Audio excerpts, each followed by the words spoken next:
Me pushtetit. Deshta me sharu diçka që unë para disa jave kam pas fatin e mirë, të ri me vllahun e komandantit tonë legjendor Adem Jashari, bacën Rifat Jashari, dhe ai më tha gjatë bisedës në private më tha që asnjëherë Adem Jashari, komandanti ynë legjendor, nuk është arrestuar prej Sali Berishës.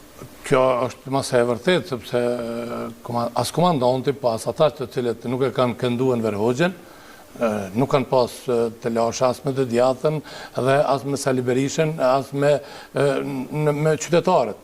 Dhe më thallni Ne kemi probleme ende dhe në Kosovë, këndohet Enver Hoxha në përdasma në disa pjesë të Dranitës dhe kjo është ai problemi që unë e rrej dhe jam antikomunist, sepse shqiptarët e Kosovës e lidhin komunizmin vetëm me komunizmin jugosllav.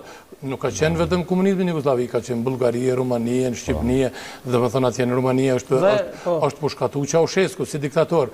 Ndërsa diktatori më i madh i gjitha kohënave i popullit shqiptar Enver Hoxha dhe ata njerëz që janë konë, as nuk kanë ndëshku asnjëherë për të zezat që kanë bojën, vra 5.000 vetë Shqipëri pa luftë. 5.000 vetë. Ka qenë më tepër, nuk ka qenë ideologjike.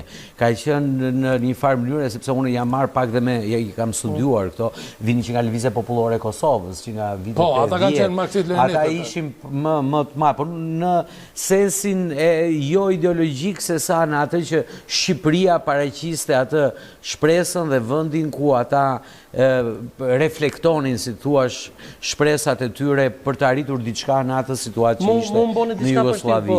Gjatë bisedës private me Basen Rifat më tha që edhe nuk ishte faji presidentit Ibrahim Rugova që nuk vizitoi familjen e Jasharëve dhe pustet e komandantit tonë legjendor. Unë kam shpjeguar disa herë këtë çështje dhe kjo ka më shkruar dhe historia për këtë punë, për arsye se dihet botërisht që nuk ka qenë faji i presidentit Rugova. Me plot drejt ka thonë Rifat Jashari, sepse ne kemi për Basen Rifat. Ne kemi thonë edhe më herët që dhe është bë provë që presidenti Rugova të shkoj, po atëherë ka qenë pas luftën në Kosovë, unë jam i detyruar ta shpjegoj një detaj shumë interesant që më ka thonë Hayreddin Kuçi. Dhe Hayreddin Kuçi ka qenë i afërt me Hashim Thaqin dhe më i afërti. Më ka thonë, unë kam arrit dy punë të mëdha me i bën Kosovë dhe unë po t'i tregoj që ti më i mbajnë mend. Thash po, profajt, shpjegoma, tha unë kam arrit që në vitin 2000 me shpëtu Kosovën nga një luftë qytetare, kur gjithë ata komandanta nuk kanë dashur me njoft zgjedhjet lokale që e mbon vitin 2000, Hayreddin Kuçi ka qenë ai që ka dalë dhe ka thosë s'kem çfarë pa njoft sepse është vullneti i popullit. Dhe thotë Hayreddin Kuçi, atëherë ka dalë në si zëdhënësi i Partisë Demokratike dhe janë njoft zgjedhjet edhe ka pas mas zgjedhjeve është vrarë Xhemal Mustafa. Domethënë, manej sepse për titullin të mallkuarit e popullit mallkojnë popullin, është kanë një parull aty në tokë diku në asfalt dhe është shkru Prishtinë Haramkov gjaku im. Manej Xhemal Mustafa ka thonë të mallkuarit e popullit mallkojnë popullit dhe është vrarë. Sido që tjetë edhe një tjetër që më ka thonë profesor Hayreddin Kuçi është që unë kam arrit të thotë që 13 profesor doktor dhe të Universitetit Prishtinës me i fut në listat e PDK-s, që ka qenë një punë e madhe, sepse nuk donin ata, dhe më thonë, ishte një çështje. Prandaj, kjo duhet, unë po e them, ma ka thonë Hayreddin Kuçi edhe si ka një muaj e gjys.